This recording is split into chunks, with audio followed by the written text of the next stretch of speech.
அன்பு செல்லமே, என்னுடைய தங்கமே, பல ஆபத்திலிருந்து நீ தப்பிக்கப் போகிறாய். உன் வாழ்க்கையில் பெரிய பெரிய சிக்கலிலிருந்து நீ விடுவித்து வந்திருக்கிறாய். ஆனால் இப்பொழுது எந்த பாதை என்றே தெரியாத ஒரு சிக்கலில் முழித்து கொண்டு இருக்கிறாய். அந்த சிக்கலிலிருந்து நான் உன்னை இன்றே ஒரு வழியை காட்டி உன்னுடைய பல நாள் பயங்களை போக்கப் போகிறேன். உனக்கு ஒன்று தெரியுமா? உனக்கு நீயே ஒரு பிரச்சனையிலிருந்து வெளியே வரும் பொழுது அதற்கான விடைகள் உனக்கு கிடைக்கிறது. அடுத்த பிரச்சனை வந்தாலோ அடுத்த பயங்கள் வந்தாலோ போன பிரச்சனையில் நாம் இப்படித்தானே வெளியே வந்தோம், அப்படியே முயற்சி செய்வோம் என்ற தைரியமாக நீ செய்வாய். ஆனால் ஒவ்வொரு முறையும் நான் உன்னை காப்பாற்றும் பொழுது உனக்கான பயமானது அப்படியே இருக்கிறது. உனக்கு இந்த முறை நான் வழியை காட்டப் போகிறேன். நீயாகத்தான் வெளியே வரப்போகிறாய்.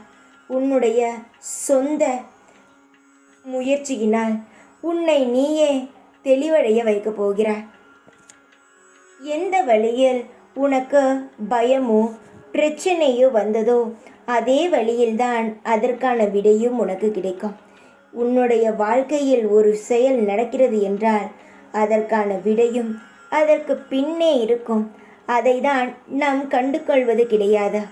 என்ன நடக்கிறது என்பது என்று மட்டுமே யோசிக்கிறேமே தவிர அந்த விஷயத்திலிருந்து எந்த முறையில் தப்பிக்கலாம் என்பதை யோசிப்பதே கிடையாது. ஏனென்றால் பயம் வந்து விடுகிறதே. பயம் வந்தால்தான் யோசிக்க முடியாமல் போய்விடுகிறதே. அந்த ஒரு பிரச்சனை தான். பயம் வந்தால் முதலில் யோசிக்க வேண்டும். எதனால் இந்த பிரச்சனை வந்தது என்பதை முழுதாக யோசிக்க வேண்டுமே தவிர அந்த பயத்திற்குள் நுழைந்தால் எவ்வளவு பெரிய பிரச்சனையாக இருந்தாலும் அந்த பிரச்சனையிலிருந்து வெளியே வர முடியாது. நான் சொல்வது புரிகிறதா? பயப்படாதே.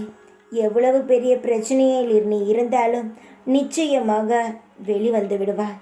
அதற்கான வழியையும் அதற்கான மூளையையும் நான் நிச்சயமாக உனக்கு தருவேன். சீக்கிரமாக இந்த பயங்கரமான பிரச்சனையிலிருந்து நீ வெளியே வருவாய். அதற்கு நான் பொறுப்பு. கவலைப்படாதே. யோசி. உனக்கான அனைத்து விஷயங்களையும் நான் தருகிறேன். தைரியமாக இரு. எப்பொழுதும் உன் கூடவே இருப்பேன் நான். ஓம் சாய்ராம்.